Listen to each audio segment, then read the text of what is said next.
Olá pessoal, estamos iniciando mais um programa Alegria de Viver, sejam bem-vindos. Estamos fazendo a leitura e o comentário do livro Boa Nova.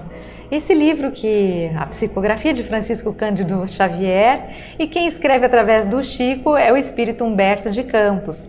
Nós já vimos vários capítulos, vários momentos da história de Jesus que foram pesquisados no plano espiritual por Humberto de Campos e ele nos traz essas notícias, essas belas histórias. Então acompanhem conosco, hoje estaremos entrando num novo capítulo e fiquem com a gente. Eu sou Solange Godoy junto com André Luiz Ruiz. Como vai, André?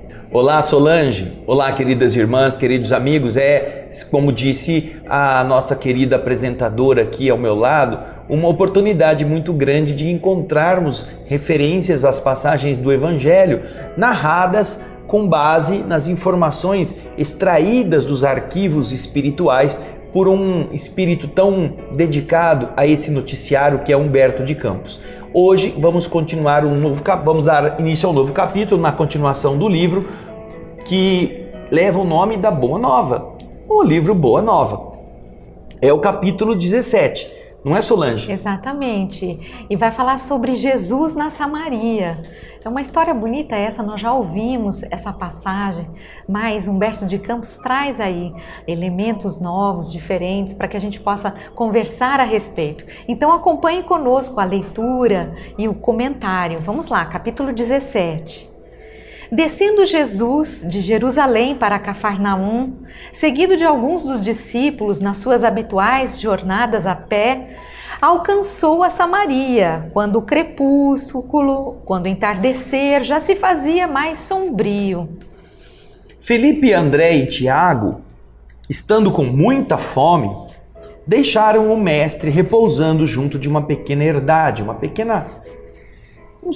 chácara, uma fazendinha, e demandaram o lugarejo mais próximo em busca de alimentos. Olhando em torno de si, o Messias reconheceu que estava ali ao lado da fonte de Jacó.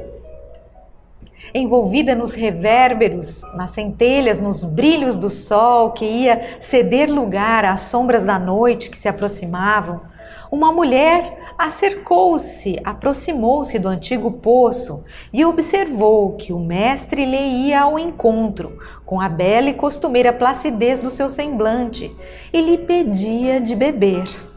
Ela então responde a ele, assim surpresa: como você, sendo judeu, pede um favor a mim, que sou samaritana?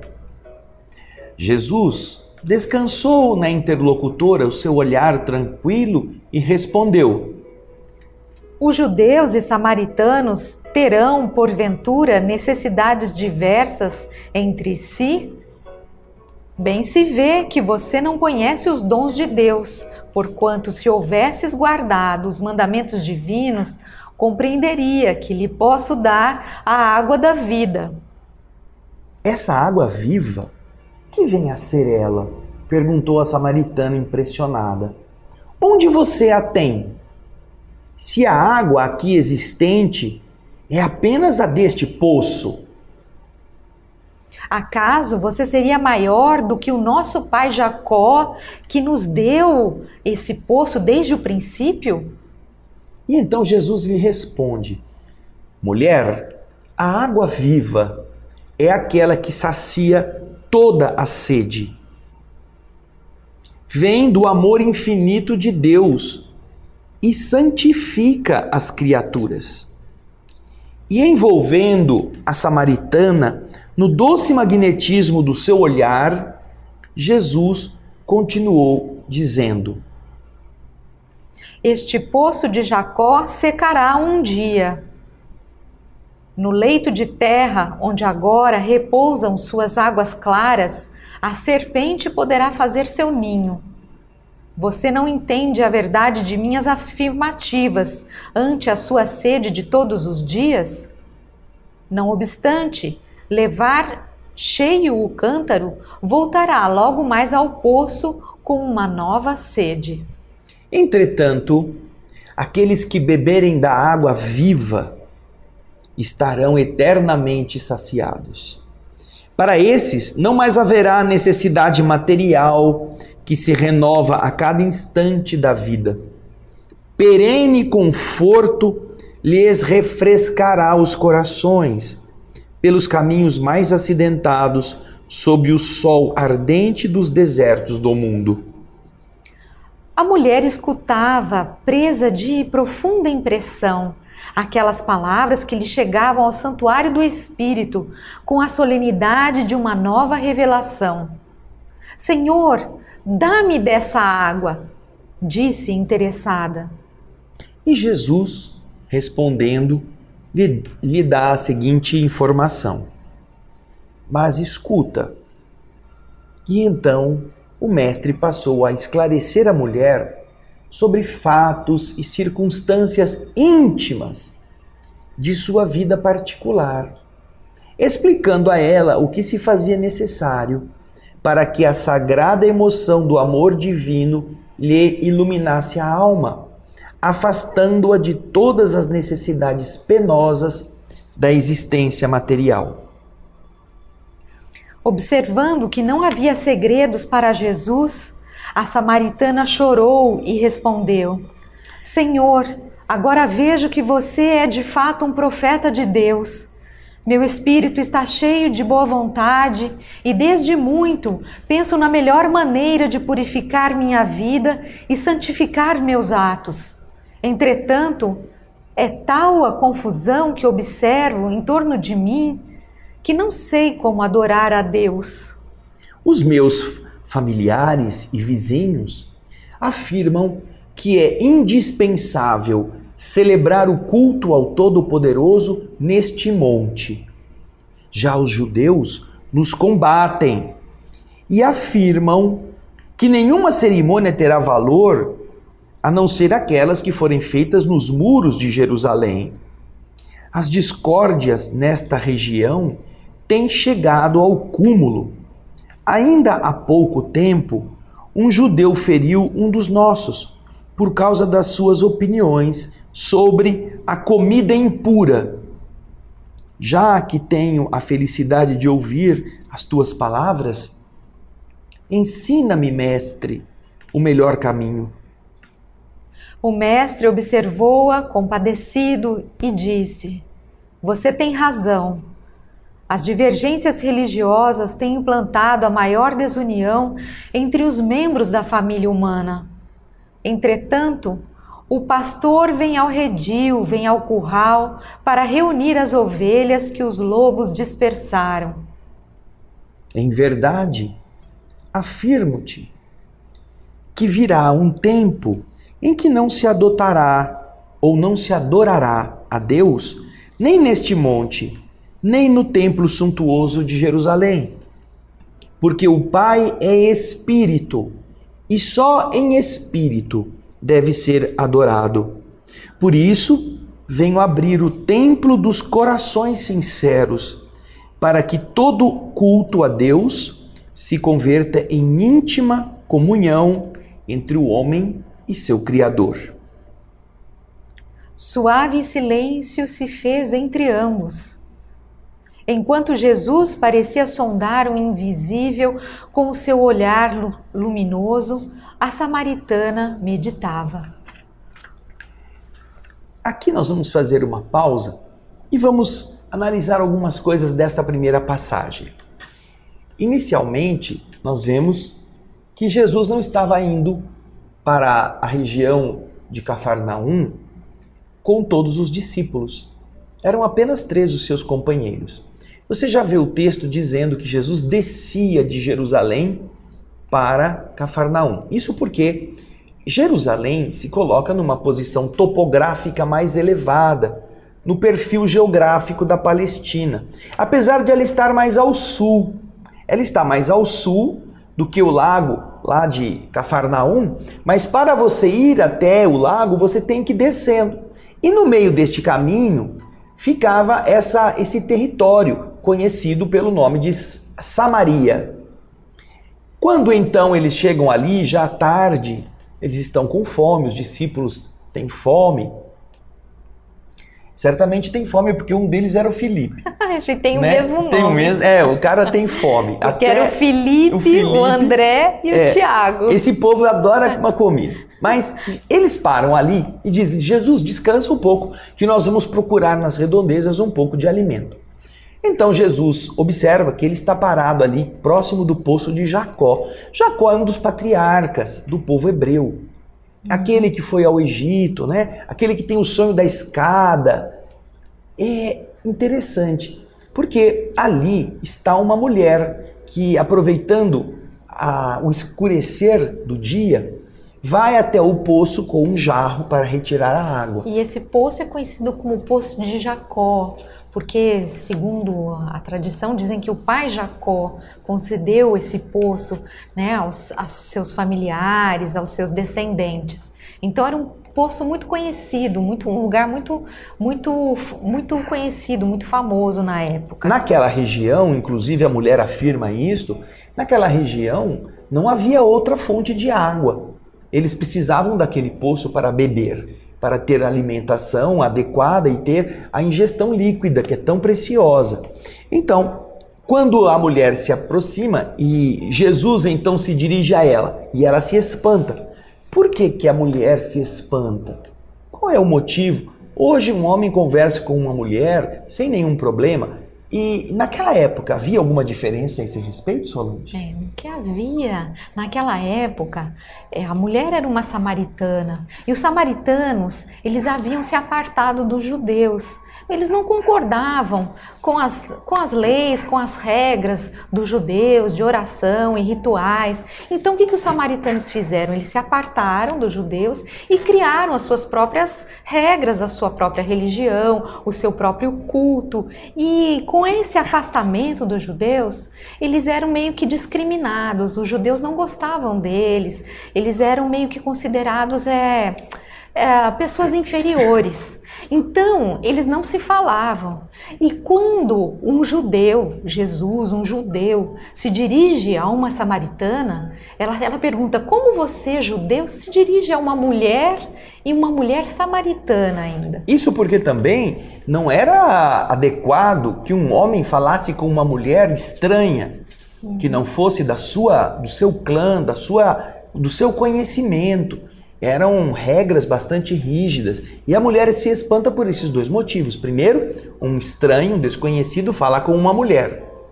Segundo, ele é judeu e ela é samaritana, ou seja, eles já se odiavam por algum tempo entre os povos, né? Os judeus e os samaritanos. E Jesus, então, entendendo os conflitos mentais dessa mulher, faz ela pensar a respeito. Escuta, judeus e samaritanos, porventura, não têm as mesmas necessidades, não precisam das mesmas coisas? É importante que nós saibamos disso. Por quê?